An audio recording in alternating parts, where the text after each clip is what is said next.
योगिनी एकादशी। एकादशी की कथा सुनने व कहने से बहुत लाभ होता है। योगिनी एकादशी की कथा कुछ इस प्रकार है। युधिष्ठिर ने पूछा, वासुदेव, आषाढ़ मास के कृष्ण पक्ष में जो एकादशी होती है उसका क्या नाम है? कृपया उसका वर्णन कीजिए। भगवान श्री कृष्ण बोले, नृपश्रेष्ठ, आषाढ़ मास के कृष्ण पक्ष की एकादशी का नाम योगिनी है। यह बड़े बड़े पातकों का नाश करती है। संसार सागर में डूबे हुए प्राणियों के लिए ये सनातन नौका के समान है। अलकापुरी के राजाधिराज कुबेर सदा भगवान की शिव की भक्ति में तत्पर रहने वाले हैं। उनका हेममाली नामक एक यक्ष सेवक था जो पूजा के लिए फूल लाया करता था। हेममाली की पत्नी का नाम विशालाक्षी था। वह यक्ष कामपाश में आबद्ध होकर सदा अपनी पत्नी में आसक्त रहता था।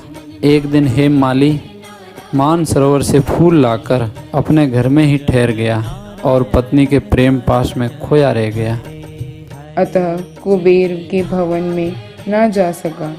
इधर कुबेर मंदिर में बैठकर शिव का पूजन कर रहे थे। उन्होंने दोपहर तक फूल आने की प्रतीक्षा की। जब पूजा का समय व्यतीत हो गया तो यक्षराज ने कुपित होकर सेवकों से कहा, यक्षों, दुरात्मा हेममाली क्यों नहीं आ रहा है?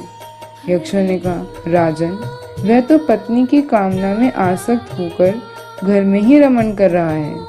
यह सुनकर कुबेर क्रोध से भर गए और तुरंत ही हेममाली को बुलवाया। वह आकर कुबेर के सामने खड़ा हो गया। उसे देखकर कुबेर बोले, ओ पापी, अरे दुष्ट, ओ दुराचारी, तूने भगवान की अवहेलना की है। अतः क्रोध से युक्त और अपनी उस प्रियतमा से वियुक्त होकर स्थान से भ्रष्ट होकर अनंतर चला जा।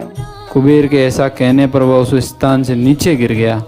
कोढ़ से सारा शरीर पीड़ित था, परंतु शिव पूजा के प्रभाव से उसकी स्मरण शक्ति विलुप्त नहीं हुई।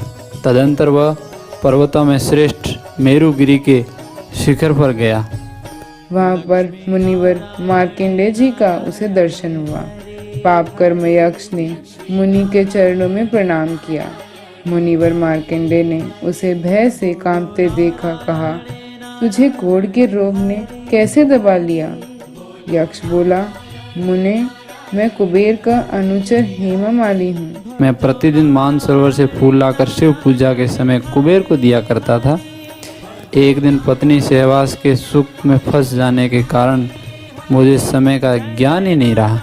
अतः राजाधिराज कुबेर ने कुपित होकर मुझे शाप दे दिया, जिससे मैं कोढ़ से आक्रांत होकर अपनी प्रियतमा से बिछुड़ गया।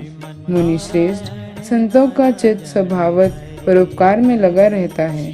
यह जानकर मुझ अपराधी को कर्तव्य का उपदेश दीजिए। मार्कंडेय जी ने कहा, तुमने यहाँ सच्ची बात कही है, इसलिए मैं तुम्हें कल्याणप्रद व्रत का उपदेश करता हूँ। तुम आषाढ़ मास के कृष्ण पक्ष की योगिनी एकादशी का व्रत करो। इस व्रत के पुण्य से तुम्हारा कोढ़ निश्चय ही दूर हो जाएगा। भगवान श्री कृष्ण कहते हैं, राजन, मार्कंडेय जी के उपदेश से उसने योगिनी एकादशी का व्रत किया, जिससे उसका कोढ़ दूर हो गया। उस उत्तम व्रत का अनुष्ठान करने पर वह पूर्ण सुखी हो गया।